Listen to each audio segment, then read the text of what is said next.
Hey, what's up? This is RocknRollJames. Y muchas gracias. Thank you for supporting hashtag PVT by liking, subscribing, and sharing all our programming. And by the way, tonight's episode is brought to you by Dr. T's Primary Care for Men and Women. If you're feeling sluggish, you're tired, you haven't rolled around the sack with your old lady in a while, man, you might want to call these guys 1-855-771-1650, or you can go to drtees.com. They got what you need to help you out and bring that quality back into your life. Also want to thank Top Floor Cars Classic Car Dealership, located at 301 South Market Street in Brenham, Texas. Man, they've got some beautiful vehicles. Take a look at them, man. Mira nomás los carritos que tienen. If you're looking for a specific vehicle you want to buy, sell, or trade, contact Tony or Carlos at 979-337-1006. And as usual, if you want to support our sponsors, all you have to do is click the links in the description and you can follow them on their social media. Now, let's go to the episode right here on hashtag PVT.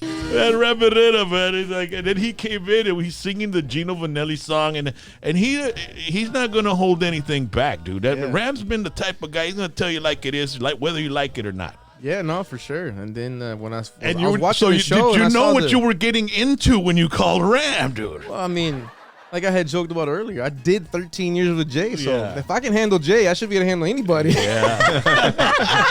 I don't know, dude. Ram's he's a whole different animal, man. So in my time with Jay, they were neighbors.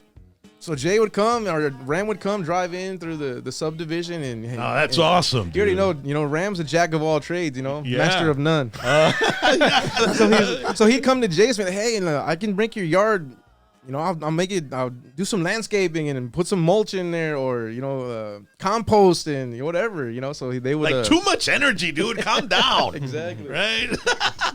Let's just irrigate right now. Vamos a regalar nomás, carnal. Yeah, and then by that time I had already, I've been generous enough to, privileged enough to back up a lot of artists for showcases or house band or TTMA award show because of my relationship and obviously my, musician capability of, being able to back these artists up. Just jump in and do it. Right. So you're a jazz drummer, right? So at heart. No, I'm a rocker, actually. Yeah. Kiss and Led Zeppelin's where it's at for me. Okay. But obviously, John Bonham, good old stuff, man. Yeah. Even the simplicity of Peter Criss. Yeah, man. Peter Criss. So then, bro? So, anyways, I already had a relationship, basically a little bit of surface relationship with Ram because I had even backfilled with him on some couple gigs that their drummer couldn't make it. So I got the call. So he knew who I was and so forth. So conversation with Danny was, you know what, we're gonna make the move. We're gonna offer you the gig. And you know what? We want to take the band in a different direction. We actually want to make Ram a little bit more progressive.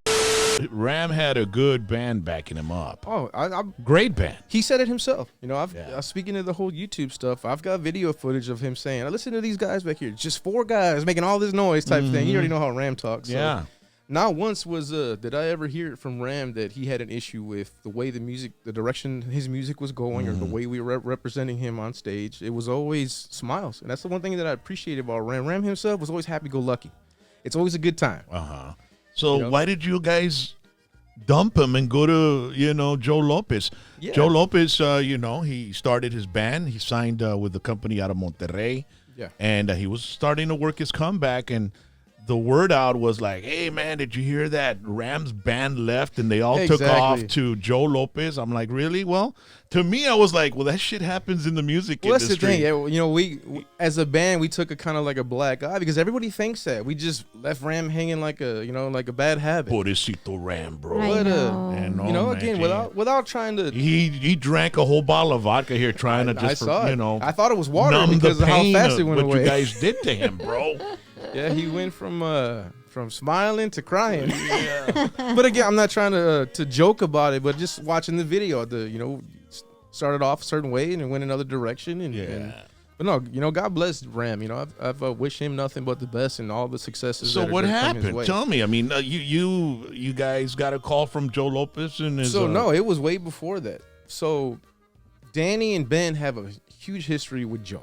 Okay. They were with Joe when he split up from Jimmy. La Nueva Imagen. Yes, they were La Nueva Imagen for 10 plus years, if I'm not mistaken. Good band too. Great band. Great band.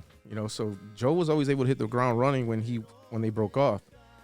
But anyways, it's that musicians, good musicians know we go with Joe, we're going to work. Exactly. Yeah, it's going to be work. So again, going back to the Ram situation, like I alluded to earlier, the grass isn't always as green as people think it is. Mm-hmm. So we were having some management issues that were kind of affecting the morale of the band.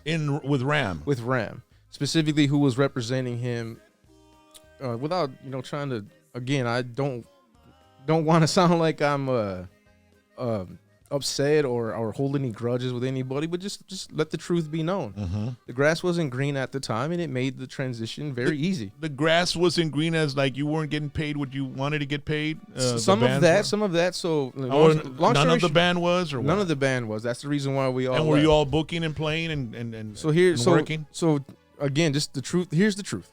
So we were in the band. We were making what we make, and unfortunately, his significant other at the time, who was also managing and booking the band, was diagnosed with cancer for I think the second time. Uh-huh. So obviously the treatment of that isn't free, and then the man, medical bills add up. So we had a meeting. We met at Ceveto's just before they were going to start doing pre-production on the record that he put out. It became back on track, but at the time it was just, we're going to start working on a new record.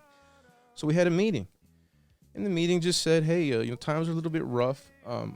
Would you guys mind, helping us out and letting us on certain gigs at a certain, they stated within a certain radius of San Antonio, would you guys take a little cut just to help us out through this time? This is temporary and so forth and so forth. Mm-hmm. We will let you know in advance what gigs pertain to that and so forth. And obviously, health comes first, man. Yeah. Nothing's guaranteed, so, the only thing you can hang your hat on is your word. So did you all agree to do it? We all agreed. We were all in the same room and said, let's, yeah, of course. Obviously, there was a great situation there. There was no animosity or anything like that, but unfortunately, it didn't turn out to be the case as far as what they had promised from a monetary perspective. Oh, was it less? Yes, it was less than half, and then it was more gigs than what they had stated, and it became as far as Dallas. Okay. So we were told at the time a certain it wasn't in writing or anything like that either. It was just like a gentleman's agreement, verbal agreement amongst everybody, and it was, hey, help us out. And when you'd go out to the Dallas, would you all leave in the same vehicle, or was it everybody in their own vehicle? No, Ram has his own transportation that the band goes in, and so that expense was on Ram then. Yes, of course. The gas and all that. So again, we all know it takes money to make the keys turn. Yeah, man, it does. So yeah, it's not free. It's not. It's we've been through that craziness, right, babe? Yeah, we still do sometimes, but we love what we do. No, absolutely, and we love Ram. I still love Ram today, and regardless of what people's opinions are of us today. So did you all confront Ram about it and tell him, hey, Ram, this isn't what we talked about, and I did. I did. So the rest of the guys didn't have the courage to do it. So was it all you all were talking about it together, and then you approached Ram as a group? Yes. Okay. So a little bit more backstory again. I'm prefacing this by saying I don't have any ill will. I'm not holding any grudges or anything. This is simply what happened during that time. And it's like writing a book. You're just telling your story, man. Exactly. So we made the agreement to, hey, we're going to help out, whatever we can do, because we saw the effects of the treatments. She was definitely going through something. You could see it physically. And obviously, the medical bills, they don't stop showing up. So we agreed to that. And the preface was, we will let you know which gigs they are, and they're only going to be within this radius. Okay. So not even that. For the first weekend, we had 3 days, and 2 of them were in Houston. We were there. We stayed the night in Houston. Come to get our checks, payroll. It's light. So I approached the musical director and the rest of the band. Hey, what's going on here? I thought this, and this, and let me find out. Well, the response was, well, we had a conversation, and okay, so fine, I'll swallow this one. Whatever. I'm not going to be greedy or anything like that. So if Ram would have, or his management would have told you, the next 3 months of gigs. Exactly. No matter where they are. Exactly. Would you have said okay? Or? Absolutely. Okay. Because it would have been. So what perturbed you was that it wasn't the deal. They didn't come up to you. Exactly. And you didn't honor your word. And to me, I'm old. I'm not old by any means, but I grew up in an old school household to where your word is your bond. Yeah. You know, your promises, you better fulfill them. And then a lot of us musicians, you know, we got wives at home, and you go over there and like, what? Where you went all the way over there for this, and they said it was just this, and then it's like, you know, you got to deal with that shit at home too, bro. Oh, of course. Then you get the times where, well, I thought you were coming home. Well, I'm sorry, I didn't drive out here. I'm at the mercy of the organization, you know. Yeah. So, anyways, I swallowed that weekend, and then it turned into, you know, multiple gigs where we weren't told in advance, you know, that this was going to be the issue from a payroll perspective. So the whole band was disgruntled, you know. So the final, not necessarily the final now, but when I sent out when we approached management / Ram, that, hey, I thought we discussed that this was going to be, you know, the actual process. We played in Dallas, 5 hours away. Our radius was an hour. So anything in an hour, and we tell you in advance, this is what we're going to do. Yeah. No problems. Well, we did Traders Village in Dallas, and come payroll, Ram had a pickup gig, so he wasn't even in. We couldn't even approach him in person to talk to him. It was light, and everybody was upset to where, you know, like, you know, we came all the way to Dallas. We're gonna go all the way home, and our old ladies are gonna be waiting for that check. Right.